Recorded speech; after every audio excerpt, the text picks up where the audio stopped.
So there is a solution to the COVID pandemic and its impact on our economy and society. Something that I haven't seen talked about. And what it is making those who refuse to get vaccinated take responsibility for their decision. Let's talk about it in today's video.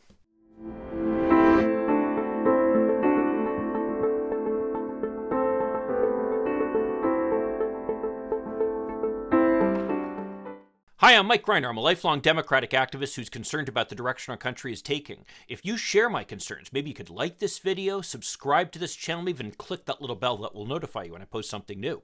So for the past couple of years, since my 30-year-old daughter decided she wanted to go back to school, she and our 6-year-old grandson have been living with us. Now, I can tell you that, generally speaking, it's been a blessing and wonderful to have them. There are times when I can say that my wife and I miss some of the independence that came with being empty nesters, but we love them dearly and we're certainly glad to have them here. Nevertheless, I must say I've been really disturbed seeing the impact that the COVID pandemic has had on our grandson. You see, he's at an age where the research shows he's at very little risk of getting sick or even transmitting the virus. What's more is his school has been adamant on the fact that all students need to wear masks at all times and they've practiced social distancing.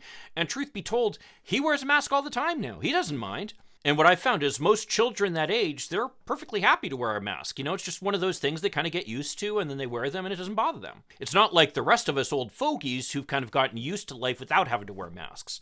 I must say, when I'm teaching with a mask, I do find it quite annoying, but such is what we have to do in this day and age. Nevertheless, he was enthusiastic at the prospect of being able to get vaccinated as soon as he was able, as were his friends. And he lives in a household now where all of the adults are fully vaccinated, with my wife and I also having had our booster shots. So the risk of infection from COVID is minutely small in this household, and truthfully probably the case within his entire school, where I've noticed everybody to be very careful about masking and social distancing, and I'd assume that pretty much everybody has gotten their vaccines as well. So this school and the community associated with it represents a very low risk entity of COVID becoming a problem. And yet, last year his school closed down twice, each time for about a month, as a result of the COVID pandemic. And this year we had to endure a period right after Christmas vacation when his school was closed as a result of staffing shortages and various other concerns. What's more is, given essentially the attack on teachers that we've seen across this country,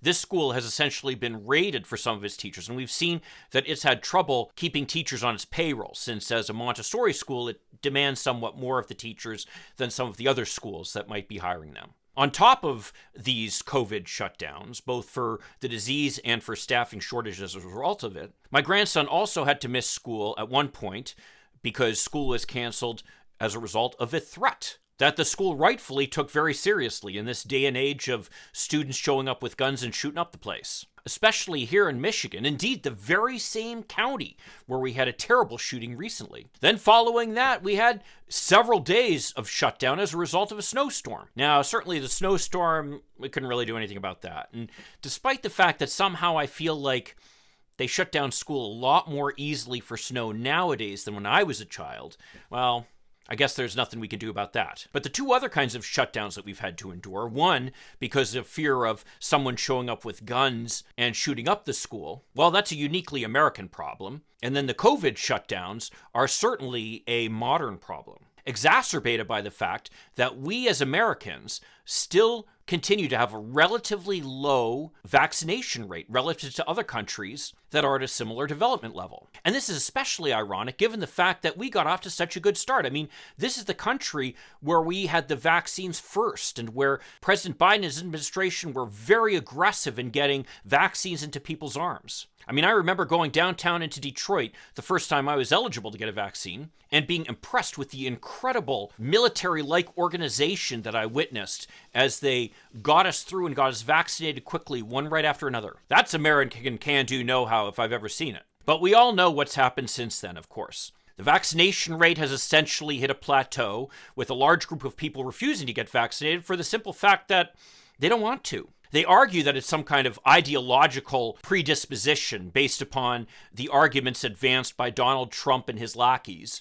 But I think the truth of the matter is we have kind of a cause and effect issue here, where these people are basically selfish jerks who happen to support a selfish jerk for president, Donald Trump, and are perfectly happy to allow the modern MAGA Republican Party to encourage them in their childish, selfish behavior. So I think when we see this idea that there's such a low vaccination rate among Republicans relative to Democrats, it's not so much a function of the fact that the leadership is urging them not to get vaccinated. It's more a function of the fact that Republicans tend to be selfish jerks anyway. And so they don't want to do anything that would slightly inconvenience them, that would help society as a whole. And the fact that they've been encouraged in this behavior and essentially given permission by their leaders only makes matters worse. The irony is, among Democrats and even among independents, the vaccination rates here in America, if they were spread across the entire population, would make America one of the most highly vaccinated countries in the world, with vaccination rates in excess of 91%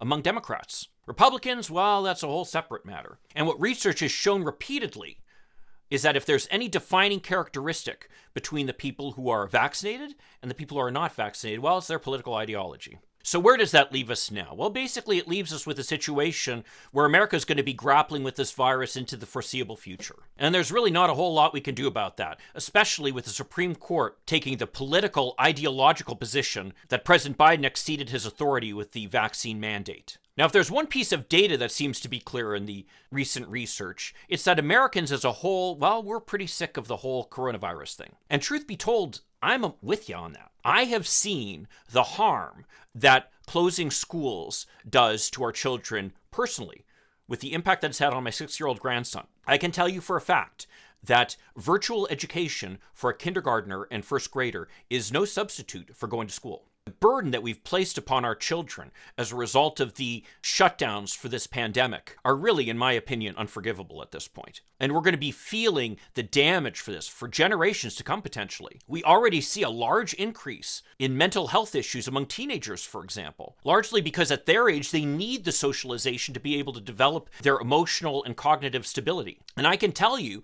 that for my grandson, who both personally loves to learn, and is at an age where kids just are sponges and love to constantly learn. I remember him at one point saying about how he hated school during one of his virtual sessions. I mean, that just shows the kind of damage that this virtual education, rather than in-person, face-to-face classes can do to children. But the irony is, as I pointed out earlier, and as I've seen others point out, given the fact that children really tend to have very little to fear from the virus, and even older folks like me, who've been vaccinated and boosted, well, we have very little to fear from the virus as well. In fact, what I've read is that we have more to fear getting into our car and driving somewhere than we do from the virus at this point. So why are we continuing to make our children suffer and continuing to disrupt everyone's lives as a result of this? Well, the fact of the matter is essentially what we've made a decision to do is to protect the feelings of these snowflakes and the well-being of these snowflakes who refuse to get vaccinated,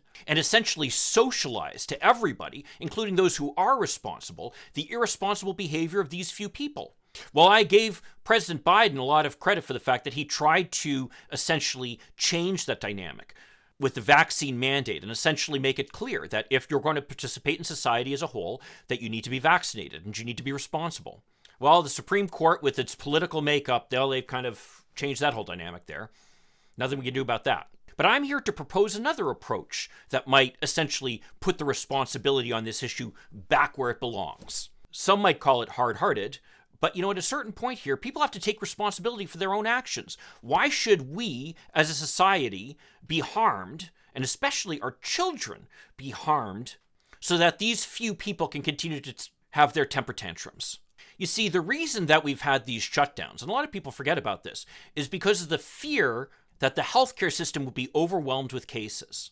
And certainly that was a legitimate fear back at the beginning of the virus when we did not have vaccines available, or even particularly good treatments. There was a real fear that our hospital system would be completely overwhelmed. And in a couple cases, we came very close to that. But now that's really not the case if everyone gets vaccinated. Hospitals, for their part, are actually governed by a law called the Emergency Medical Treatment and Labor Act. This is a law that was passed back in 1986 that essentially mandates that all hospital emergency departments need to see everyone, regardless of their insurance status, and treat them.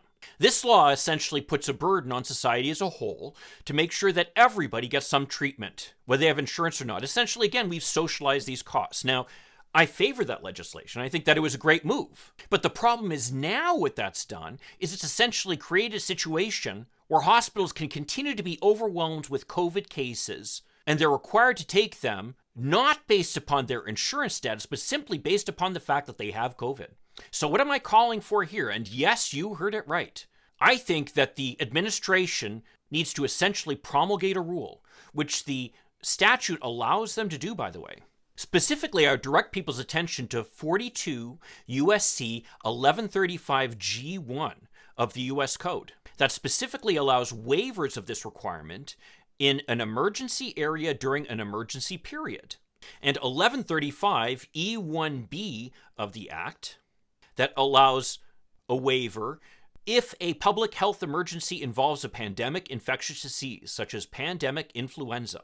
As a result, the administration can basically say, look, we're waiving these requirements specifically related to people with COVID if they have not been vaccinated. All of a sudden, people who have not been vaccinated will have to ask themselves, am I really willing to risk my life and to risk the fact that I might not be eligible for hospital treatment if I don't get vaccinated? I think that this approach actually is something that the Supreme Court might actually validate.